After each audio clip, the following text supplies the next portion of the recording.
guys, welcome to today's video. I'm going to be sharing some of the favorite read alouds we've done as a family this year in our homeschool. These are books that all of my kids have enjoyed, and I hope yours will too.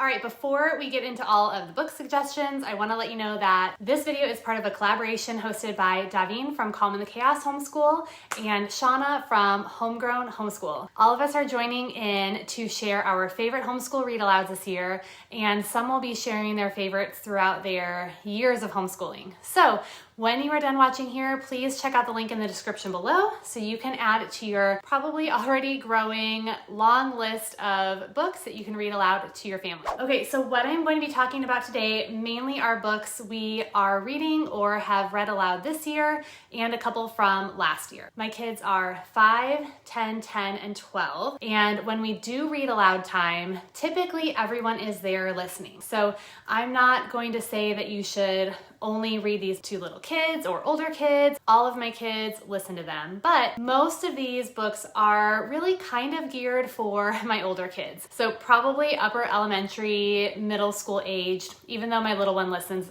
in on them a lot. I will admit, I didn't read aloud a whole lot to my family until COVID. My kids were, 1, 6, 6, and 8 then? Wow, time flies. So during COVID, we jumped into the Harry Potter series, and I would read this aloud to them every day. I knew my son would like the books, but he didn't really want to pick them up and read them himself yet at that age, so I read them aloud, and my girls really enjoyed them too. I read aloud the entire series throughout the rest of that year, and after we finished, we were kind of in that routine of reading aloud, so we kept picking other books and just kept going. Now I read aloud pretty much every night after dinner, well, every night that we are home, which is multiple nights a week. Sometimes I'll read aloud before we go to bed as well.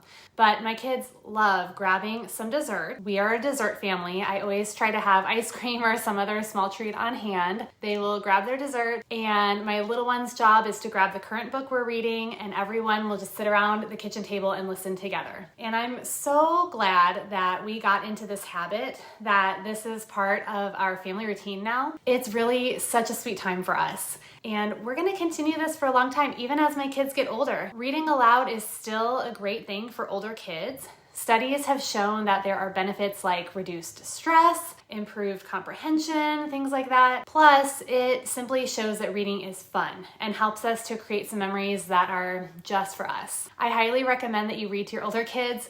I would not have said that a few years ago, probably. You just kind of think that older kids should be reading on their own all the time, right? But my son, for example, isn't the most eager reader, but he really enjoys our read aloud time. So he is getting exposed to different types of literature, different types of materials than maybe he would pick up and read otherwise. Now that my kids are older, there are usually read alouds from their curriculum that I will read.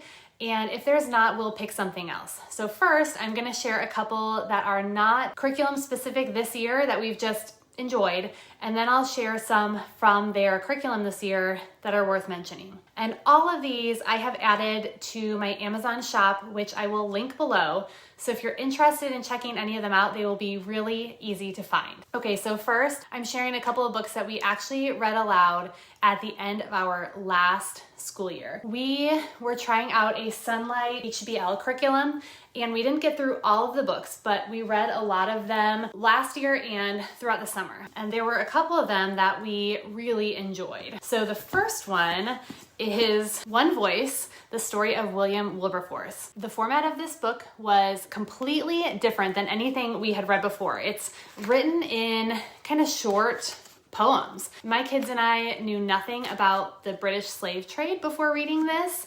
We didn't know anything about William Wilberforce, and we just thought this was really interesting. I think there are some mixed opinions on it. Some people I've heard or read reviews where they don't like the writing style, they would prefer a book, but I thought it was really interesting to have this in kind of poetry form. I loved learning about William Wilberforce's life and how he devoted the entirety of it to the cause of ending the slave trade. It was really easy to read. I should say easy for me to read out loud because of the format, but the verses in themselves were sometimes challenging to interpret and understand, but it provided for some good conversations. After we read this one, we read Across 5 Aprils and The Great Turkey Walk. I can't remember which one we read first, but these were two others that we really liked. The Great Turkey Walk was just so funny. It's historical fiction, a Wild West style adventure.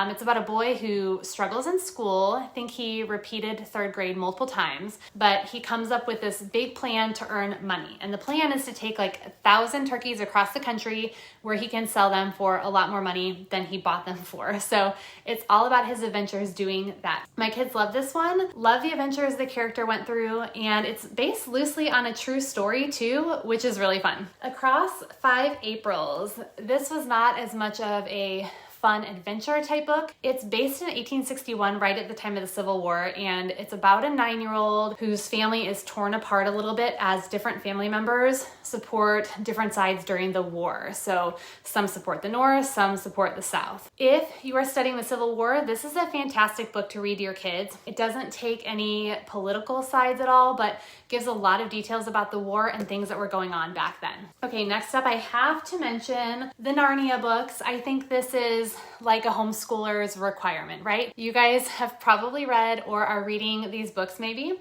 and if not, definitely put them on your list.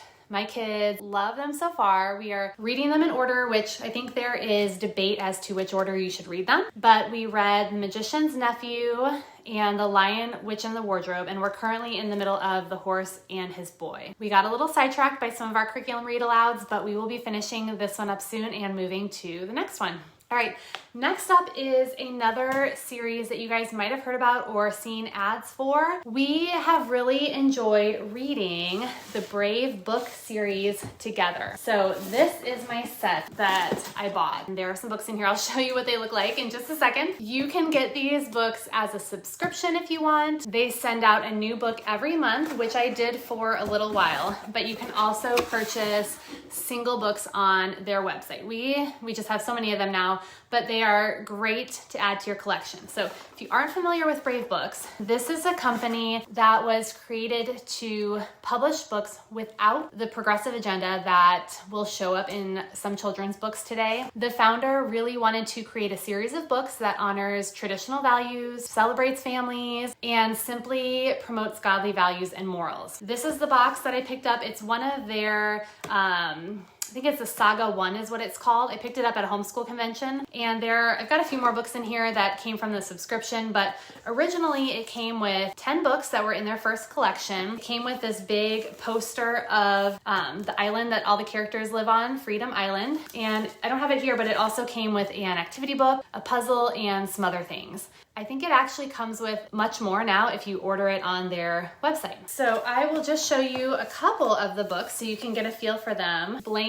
Fame of Blame and the Raft of Shame. We've got More Than Spots and Stripes, Paws Off My Cannon, Son of Truth. We have Because You're My Family, Dawn of the Brave, Puddin' Pirates and the Problem with Power. We really like, there's a few more in here. I don't see them. I must have taken them out of here somewhere. Fiona's Fantastical Fort. And there's one called Elephants Are Not Birds. We really liked that one.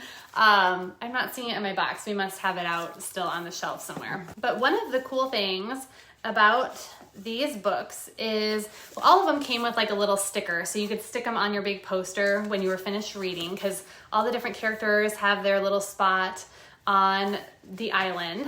In the back of the books, they have basically resources for parents. So there's usually a little introduction. Some of them have video content. There's a little QR code where you can scan to watch a video about whatever the topic of the book is about. And then there's some different games in here that you can play with your kids. So whatever the book is kind of trying to teach or whatever lesson it's trying to instill, there are some games and discussion questions to really drive that home. So these are a really great resource to add to your read aloud collection. If you want a new book every month, I think the subscription is less than $20, but you can go check out their website and browse everything that they have. I would say maybe ages 4 to 12 are what these are recommended for. Okay, last year at a homeschool convention, I also picked up this boxed set, and my kids really liked these books as well. This is the Invisible Tales series, and they are written by a man who worked at Disney and worked on movies like The Lion King, Beauty and the Beast, Aladdin, those types of movies as a concept illustrator. We met with him and got to talk with him, and my husband really liked hearing that he worked on one of the Star Wars episodes, but he was inspiring to talk to because he began his career with the goal of winning an Oscar, but ultimately realized that it was much more important to serve Christ and that his talents were simply not meant for the big Hollywood dream, but for winning souls to Christ. So he left that job, which I think is amazing, and founded his company where he writes books like these to promote Christian values. These books are unique because they tell of common Bible accounts from the viewpoint of the animals that were there, which is really kind of different. So for example, Jordan's Guest, this book right here, this is a book told from the perspective of the donkey that Christ rides on as he enters Jerusalem. Let's see, The Fish with No Tail. So this is a story, kind of alluding to Jonah and the big fish. And then The Royal Feast. This is a story talking kind of from the perspective of the lions that were in the den with Daniel. Now, these books are not going to be devotional type books. They don't even include scripture verses or anything like that. They simply are stories told from animals' perspectives surrounding biblical events. So if your kids like Disney movies, they like the animal movies, they might really enjoy these books and the illustrations. They were fun to read, and I don't know, it was an interesting take on things. Taking the perspective of the animals that went through some of those parts of history. All right, the last non-curriculum specific book that I will mention is this one that we are reading through, Heaven for Kids by Randy Alcorn. I heard about this book on a radio show that I listened to, and it's been really interesting to read through with my kids. It is written in short question and answer format, and we usually read this one in the evening before bed. I think it's really good to teach our kids what the Bible says about heaven, the new earth, what we can know about what living with Jesus will be like, because these are questions that kids have, big questions. They're questions that I have, and I didn't always know how to answer. And this book gives us a good framework of things to kind of talk through. So some of the chapters in here are why should we look forward to heaven? What can we know about heaven? After we die, then what? How will we relate to God in heaven? What is the new earth? What will it be like? Who rules? What will our lives in heaven be like? Who will we hang out with in heaven? Will animals live on the new earth? What will we do in heaven? How can we know we're going to heaven? And the conclusion, the great story that goes on forever. And then there are questions in each of those chapters about that topic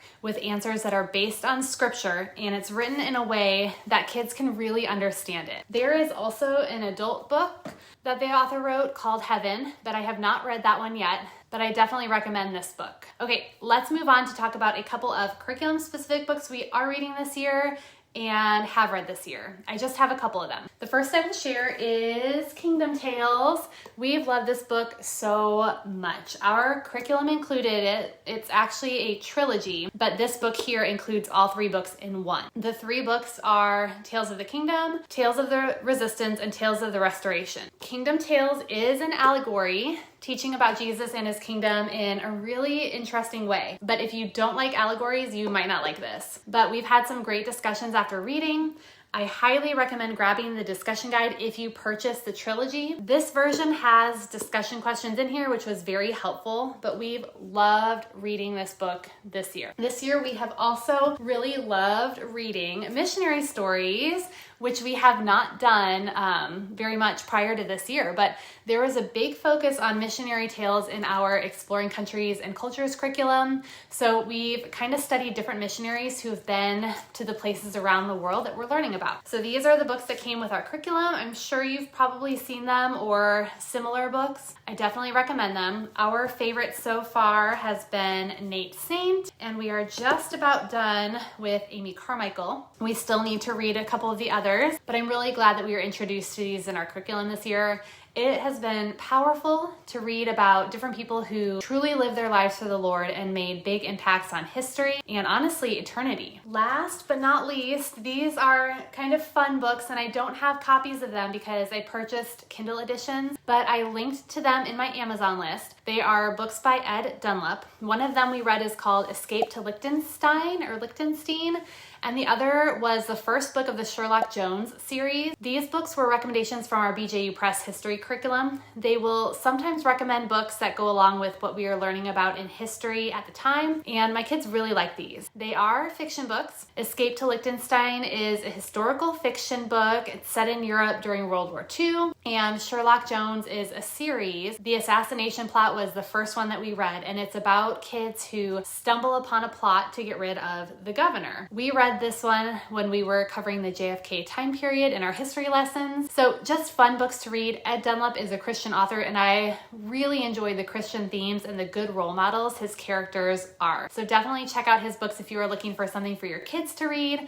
or great read alouds for your family. Okay, that's it. If you made it this far, thank you for watching. Reading aloud in my family has been such a blessing these past few years for all of us. And I hope this gave you maybe some ideas of books you want to try, or even inspired you to start reading aloud to your kids if you don't do much of that already. Please hit that thumbs up button if you enjoyed watching, and don't forget to check out those links in the description below, both for the playlist and for my Amazon shop, where I made a list of all the books that I mentioned today. Let me know if you have any questions, and please share in the comments, because I want to know what is your favorite book that you have read aloud to your kids. I would love some more to add to my list. Thanks so much for watching. I will see you next time.